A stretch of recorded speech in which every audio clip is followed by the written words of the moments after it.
জামালপুরের বকশীগঞ্জ উপজেলার বাট্টাজোর বীরগাঁও মাদ্রাসা বাড়ির সোভানিয়া হাফিজিয়া এতিমখানার কোমলমতি এতিম শিক্ষার্থীদের পাশে দাঁড়িয়ে আবারও মানবিকতার উজ্জ্বল দৃষ্টান্ত স্থাপন করেছেন সাউথ আফ্রিকা ও মরিশাস প্রবাসী সাজু। সমাজের অসহায়, দরিদ্র ও সুবিধাবঞ্চিত মানুষের কল্যাণে তিনি দীর্ঘদিন ধরে নীরবে নিভৃতে কাজ করে যাচ্ছেন। প্রচণ্ড গরমে এতিমখানার শিক্ষার্থীরা কষ্ট করে পড়াশোনা করছিল। বিষয়টি জানতে পেরে এতিমখানার পক্ষ থেকে ৩টি ফ্যানের আবেদন করা হয়।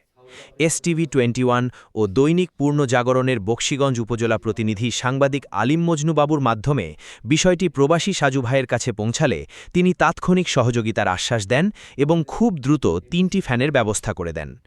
পরবর্তীতে বকশীগঞ্জ উপজেলা বিএনপির সহসভাপতি মোতালেব সরকার, ৩ নং ওয়ার্ড বিএনপির সভাপতি খোকন মণ্ডল ও সাধারণ সম্পাদক শফিকুল ইসলাম এতিমখানার হুজুরের হাতে ফ্যানগুলো তুলে দেন।